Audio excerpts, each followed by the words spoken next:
What's up, everybody? We get to play with dolls this month. Yeah, it's going to be awesome. I'm sorry, action figurines for all the guys out there. All right, we're going to have fun this month. We're going to be talking about marriage.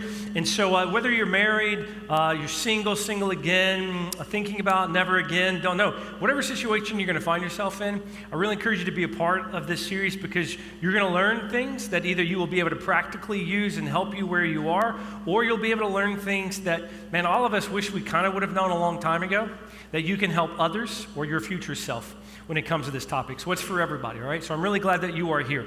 My wife and I actually, I think it was today the 3rd, so in 24 days we'll celebrate our 27th year of marriage. So we've been together for 27 years. It's a lot, right? When you think back, time flies, right? So time flies, right? But for us, I'm just going to kind of give you a quick kind of recap.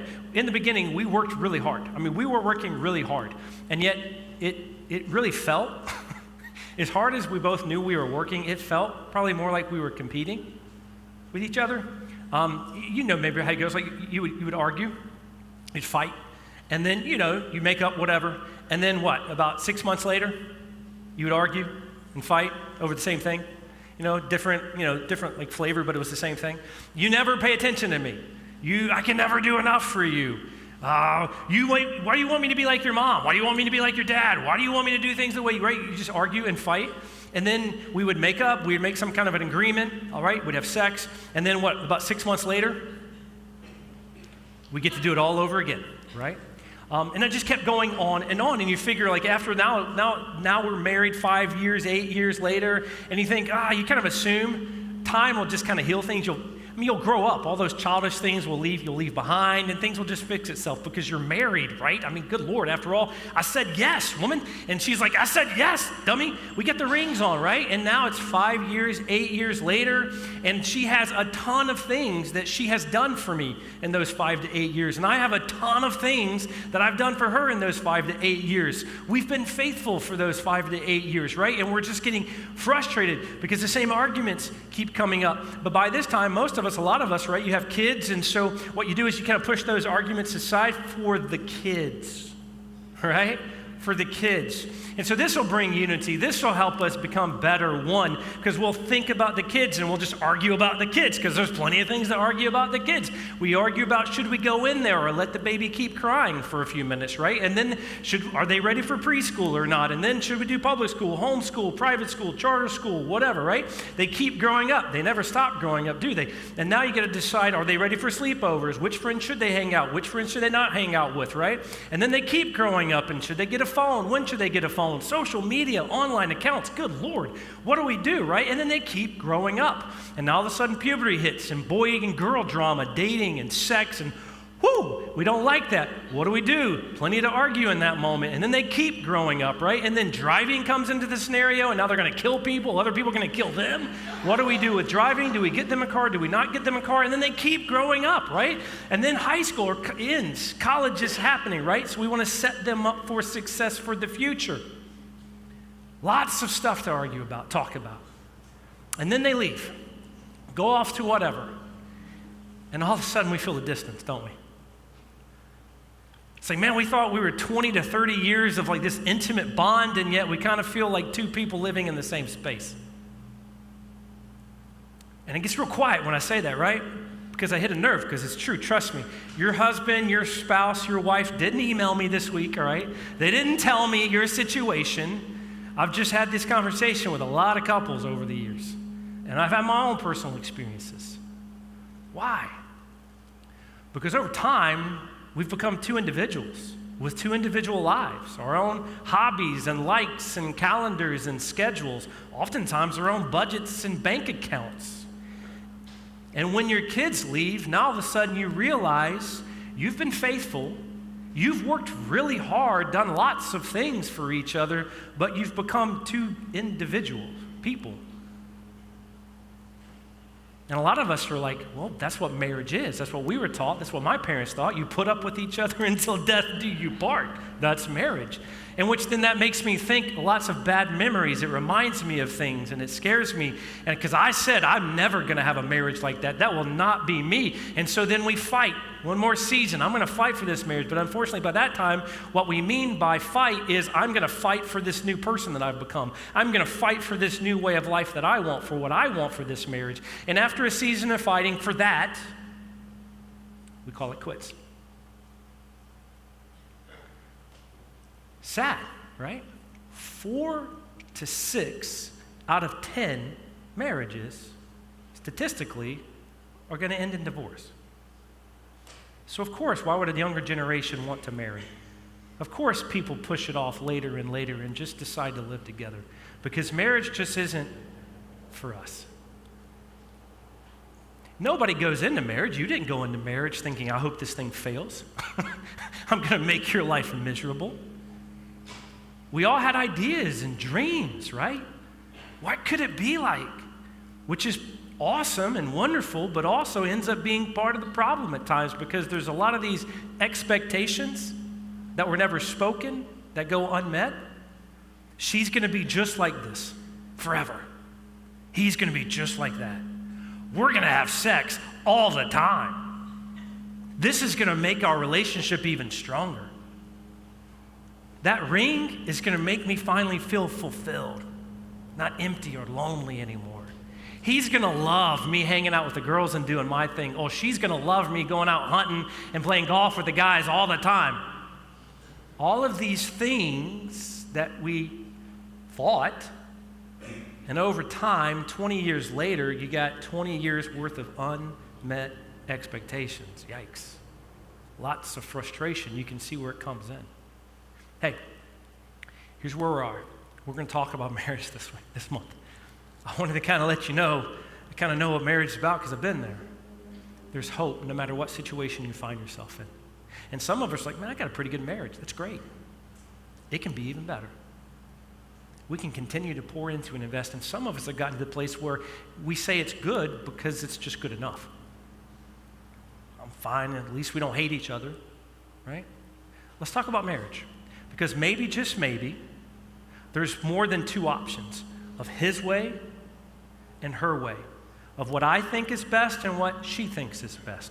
Maybe there's another image, another picture, another design for marriage that actually would bring us closer to each other instead of two roommates living together. That's the plan this month. So please, keep coming back no matter what situation you find yourself in, because I know that this could help you if you put this into practice in your marriage over the next few weeks, but also, even if you're not married, single again, man, we got to talk about marriage so that we can help the next generation. So we can get those numbers down instead of 4 out of 6. Let's discover this month what the real picture of marriage was intended to be from the inventor himself, God. Genesis chapter 1 in the beginning, he says, let us make man in our image after our likeness. So God created man in his own image. In the image of God, he created him. Male and female, he created them. And God blessed them, and God said to them, be fruitful and multiply and fill the earth and subdue it, and have dominion over the fish of the sea and over the birds of the heavens and over every living thing that moves on the earth. So he created human beings to be his image bearers, which is like a temple idea or language, right? And so every civilization pretty much had some kind of God, and every civilization ended up drawing some kind of picture or an image of said God, whether it was a picture or like a picture or a depiction, or whether it was made out of earth, metal, wood, it was made something. God says, I don't want you making images, because he says, I'm going to do it. He's going to do it himself. And instead of making one, he makes two, male and female. So there's something about being male and female, the gender, that is specific and special. But there's also something that is unique about them, but also something that's the same, because we're both made to be image bearers of the same God. It's interesting. Have you ever played that brand game? I used to love it. It was the brand game where you look at like an icon, like a logo for a company without the name of the company on it, and you try to see which company it is. All right, let's play it. All right, here's a couple of examples. I made it really easy for you. All right, who's this? Yeah, duh, ba-da-ba-ba-da, right? And then next one, Adidas, right? No, it's Nike. Of course. You're like, you're an idiot, Mark. I know it's Nike, okay? Of course I know it's Nike. Next one, the holy chicken, right? That's the blessed chicken right there. That's Jesus' chicken himself. He ate that and anyways. All right, and then the final one. Yeah, baby, shameless plug right there. Hope City. I'm wearing it in case you didn't. All right, Hope City. All right, so it's easy, right? So now here's the idea. God says, I made you to be my brand ambassador, to be my image bearer. Now, I don't know if you've been to Europe, but like in Europe, I've been going for like the last 20, 25 years, something like that, because there's a church ministry in Romania that we do a lot of work with. And so Europe, they hate ice. I don't know why they hate ice. They're just not a big fan of ice. I shouldn't say they hate it. Because they're not a big fan of ice. They don't do cold drinks all the time. And even like you go to a gas station, and you know like when you open up, you go in a gas station and those little refrigerated things, you take a drink out. Dude, that drink is ice cold. You know what I'm saying? Even in like Romania, you go into a gas station and have a refrigerator that you pull the drink out of. Why is the purpose of a refrigerator if it's still lukewarm? It's weird, right? And after 7 to 10 days of no ice or lukewarm beverages, us Americans start to go crazy. Like, I need ice. I need ice cold beverage of some kind, right? My wife, on the way to the airport at the end of the trip, every year it's the big city, and in the big city there's a McDonald's. And when you see those golden arches, what do you know you're going to get? Ice cold Coke, right? They make the best Coke. That's what everybody says. Ice cold Coke. So my wife makes a beeline. As soon as we park in this little area, she runs to the McDonald's like she's dying. She goes inside the McDonald's. Remember, we're in a foreign country. They don't speak the same language. Most of the workers there do not speak English. And so my wife begins this annual, hilarious conversation of, I want a large, extra large, triple extra large Coke and a large, extra large, triple extra large cup of ice. That's what she orders. And every year it's the same response. What? And then language barrier. So then my wife figures she uses her hands. Maybe that'll help. So then she uses her big cup, ice in my mouth. Water. I'm like she's in the desert dying of dehydration. Like, it's hilarious to watch every year, man. It's just fun. Anyways, and then because when you see those golden arches, what do you expect? Ice cold Coke, right? So here's your image. God says that's what I want people to think of when they see you. You're my brand ambassador. When people see you, I want them to see me and think of me. Right? You get the image. And he says 2 words that he uses to describe. He says, I want you to reflect my image, and I want you to multiply my image, which means take it everywhere. And 2 words he uses to describe it in the text. He says subdue, and rule. Subdue simply means to rule on behalf of a king, and then rule simply means to bring under a control or under the authority. So in order for us to reflect and multiply God, his image, I should bring everything under the rule and reign and authority of the king, and the king is not Mark Essick. Now, of course that means like nations and governments and stuff like that, but more importantly for us, and practically it means like the way that I talk to people, the way that I treat this earth, the way that I treat human beings, the way that I talk, the way that I act, to bring everything under the rule and reign of the king, and I'm not the king. That's how we reflect and multiply his presence. That's what he says we were intended to do. He also says that we were intended to be fruitful. And be fruitful is to make babies, right? More human beings on the planet. And then he begins to tell us here's the best way to be fruitful, how to be fruitful. In Genesis 2, he says, therefore a man shall leave his father and his mother and hold fast to his wife, and they shall become one flesh. So this is when he creates marriage. Marriage is a covenantal, lifelong covenantal relationship between a man and a woman. And that's the context he says that is best to be fruitful. So in other words, that's where sex is best used, in the context of marriage. And when we bring everything under the rule and reign of God, then what he says is that leads to what's best. We would experience abundant life. So for our context this month, that means if I were to bring my marriage, or if we were to bring marriage under the rule and reign of God, then it would bring about the best kind of marriage. What he says, or what happens in Genesis 2:25, what they experience is the man and his wife were both naked and were not ashamed. So when they brought it under God's rule and reign, that's what they experienced. And this covers men and women. Come on, let's face it, guys. That means we get to be naked with them. Yeah, right? And then ladies, you get emotional oneness without shame. Like you talk about your feelings. whoo, right? Guys are like, whoa, whoa, whoa, no, I like the naked part, man. I didn't sign up for that, right? See, it covers all of us. You get to have an intimate, physically, emotionally, spiritual relationship where you become one.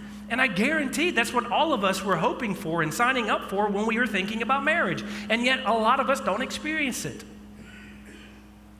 Listen, I really do believe that you probably are working really hard, that you worked really hard for your marriage, in your marriage. I don't think any of you went into it thinking, I'm going to make this person's life miserable. I'm going to waste 20 years of my life and then call it quits. I really think we worked really hard. And yet we didn't experience that. Why? Here's an image that we'll use throughout this series. One, we'll have little figurines, action figures to have some fun with. But we'll use this triangle simply because it's an image, it's an illustration of two becoming one, which is the goal, what we want, what we are all hoping would happen in our marriages. And so it's an illustration of what happens when our marriage becomes under the reign and rule of the King. It can lead to oneness. So this is a picture of what we're all shooting for, what we see in cake toppers. They're one, right? Why do we not experience this? Well, here's one of the biggest reasons. God tells us through James in the New Testament, what causes fights and quarrels among you? Don't they come from your desires that battle within you? You desire but do not have, so you kill. You covet but you cannot get what you want, so you quarrel and fight. You do not have because you do not ask God. See, here's the issue. At the really core of who we are, who I am, I don't really want to be a brand ambassador of anybody else except me.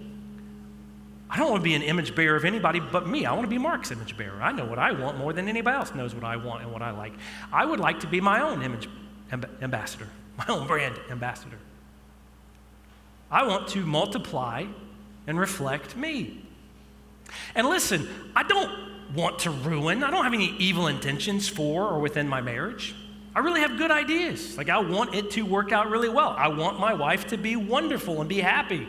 It's not like I'm bringing in ideas on how to destroy her. No, I really think that I know what would lead to the best for me and for her. So I don't need to take this idea before her. I don't need to ask God. I already know what I need. I don't need to ask, I know.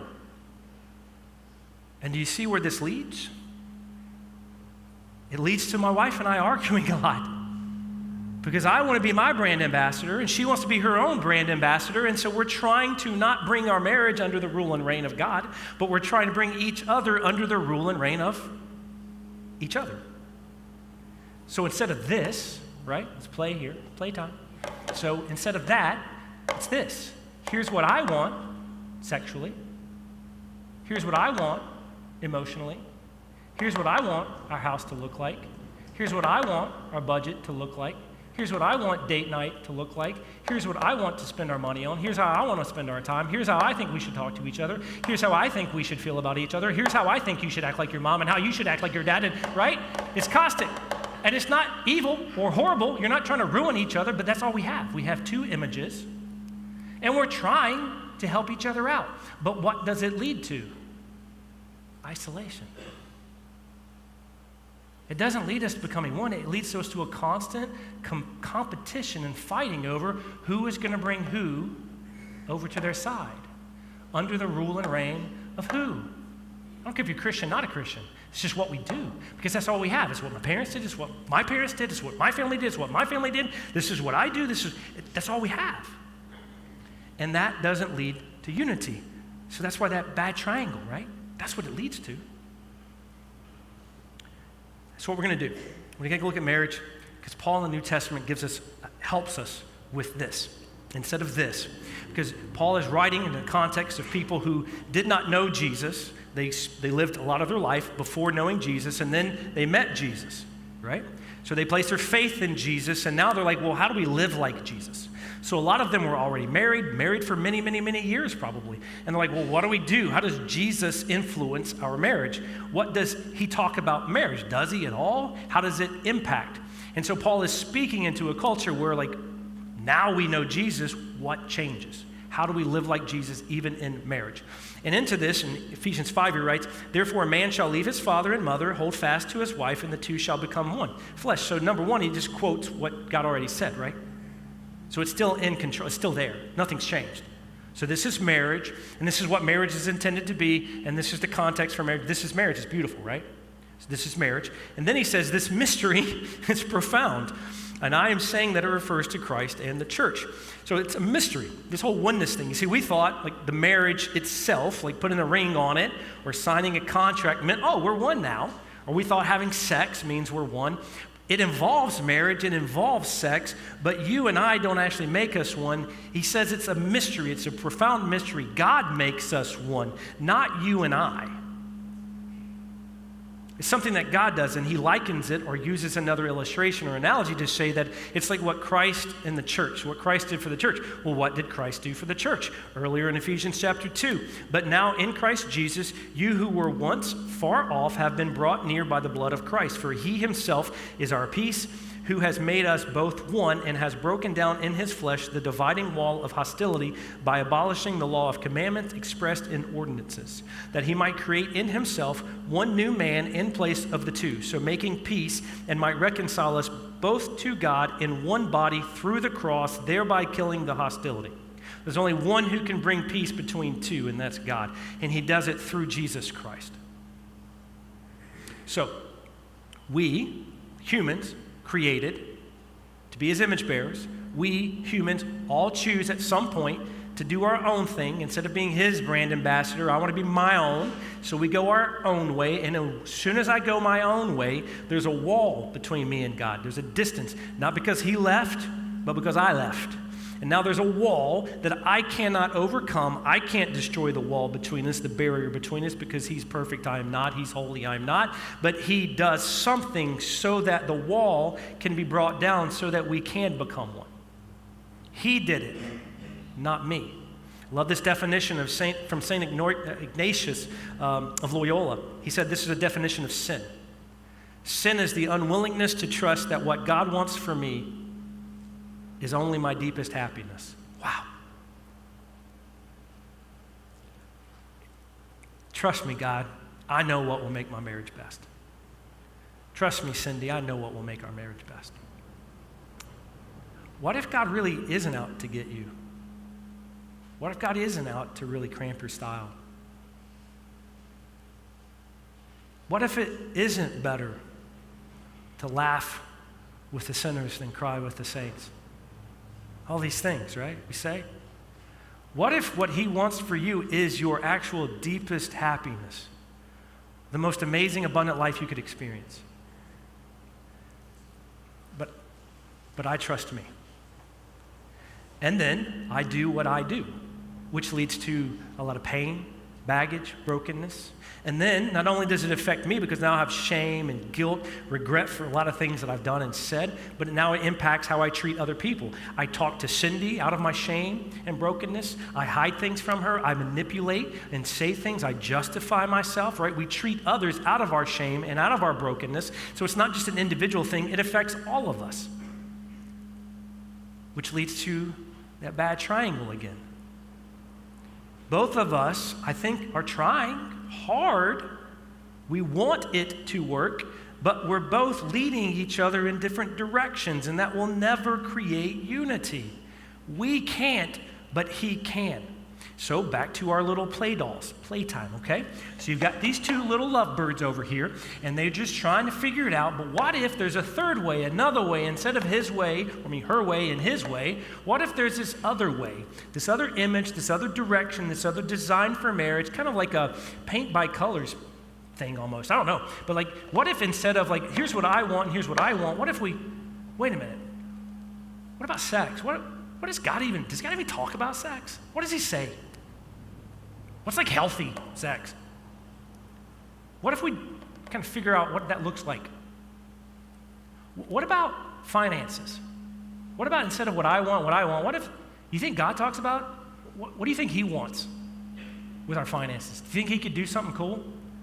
What if together we tried to discover that? What about communication? I mean, I know, babe, the way that you argue is the right way. I get it. But maybe God has a different way that neither one of us understand. Maybe he talks about healthy communication. What if we try to figure out what healthy communication to God looks like? Wouldn't that be cool? And you see what's happening. The more that they're trying to discover what God's way is, they get closer and closer, and the benefits, or they experience the consequences of getting closer. Neither one of them knew it, had it, but when they begin to go in the same direction, they begin to experience it. Because there's someone outside of the two of them that is giving them what brings unity. It's a game changer. I mean, Cindy and I worked really hard. We weren't perfect, trust me. We were idiots. I was anyways. But man, we worked hard. And we fought hard because I worked hard. I knew all the things I did, and she knew all the things she did. It was a game changer when we realized, wait a minute, we were Christians. We knew Jesus. And didn't realize, oh, he's got a different thing for marriage. I didn't have to figure it out. She didn't have to figure it out. We could together go in a different direction, which actually we began to experience a better marriage. Compromise doesn't lead to peace. Submission does. Listen, compromise and working with each other and putting the other needs, all of those things are good, they're helpful, but it doesn't bring unity, oneness. Submission does. And not submission to one another, but submission to God. And as we submit more and more to God individually, it takes us in the same direction. So here's a really important question I want you to think about. I literally want you to ask this to yourself right now, but I want you to ask this over and over. Take a picture of it if you want to. Am I looking to bring others under my authority, or am I looking to bring God's authority over my life and action? You can ask it in lots of different ways. If you want to get real specific on marriage, am I looking to bring my spouse under my rule and authority, or am I looking to bring my marriage under the rule and authority of God? Am I looking to bring my kids under my rule and authority, or am I looking to bring my family, my parenting, under the rule and authority of God? Am I looking to bring other people to agree with me, to get what I want, to do what I want? Or am I looking to bring the way that I treat other people under the rule and reign of God? You can see, you can ask that question lots of different ways. At the end of the day, it's, am I willing to submit to a different authority other than myself? And I get it. Some of you are freaking out at this point because you're so scared. What if I do this, Mark, and the other person doesn't reciprocate? I get it. It's scary. I can't change them. You can't change them. Some of you are thinking, Mark, and you may be somewhat mostly right. It's really not me. It's the other person. That's the problem. And some of you are thinking, I'm just tired. I'm kind of sick and tired. Maybe to the point where I'm just done trying. I don't know your specific situation, but what I can tell you is this. I've had conversations with a whole lot of married people over the last 30 years. Some that have experienced infertility, infidelity, pornography, addictions of all kinds, financial crisis and ruin, emotional gaps that felt like the Grand Canyon. All of these horrible situations, and God was able to resurrect their marriages from the dead. He can do that for yours. It's not going to come in compromise. It's not going to come in your way or his way or her way, but it can happen. One unique thing that all of those marriages had in common, or ended up having in common, is that they were willing to trust God's way more than their own individual ways. Same choice for you today. And for us this month. So here's what I want to do. Not only do I want to tell you that there's hope, I want to give you some practical things that you can begin to do that can lead you in this direction. So here's a 30-day challenge. Number one, I want you to take a picture of this on the screen, or just take a picture of this, please. Or unless you just have a perfect memory, then you can just remember it, okay? But take a picture of this. Here's the things that I'm asking you to do. Your wife or your spouse is watching you right now, so if you don't take a picture, just say it. Anyways, all right, so This statement at the top, I want this marriage to work. I desire to learn how to become one again. I'm asking you, I'm challenging you, I'm begging you to say that every single day to yourself. Say that every single day. Put it on a sticky note. Put it on your phone, on your desktop. I don't care what you do. Put it everywhere you see it. And every single day, I want you to say this out loud to yourself. I want to say this. If you really want extra credit, then say this to your spouse. Not tongue in cheek. And not like if you don't say it back to me, I'm going to be mad at you. No, just say it. But I want you to say this every day. Because maybe you think it. I don't know if you believe it. Say it. Number 2, attend every week this series as best you can. Next week, we're going to talk about how to be teammates, better teammates. Let's face it, we can be going in the same direction, but still fight each other like crazy because we don't know how to be good teammates. Next week, we're going to talk about instead of knowing how to compare and compete, we can learn how to cherish and receive. So come back next week so we talk about teammates. Number 3, read one chapter of the Bible. I'm encouraging Ephesians this month because it deals with marriage and relationships in the family. So read one chapter a day individually, read it together. It doesn't matter to me. Just read one chapter a day. If you did Ephesians, by the end of the month, you'd read it like 4 times. Number 4, set aside time to talk about what you read once a week. So once a week, set aside time where you're going to talk about whatever you read, Ephesians or whatever letter. Rules, don't teach each other. Just talk.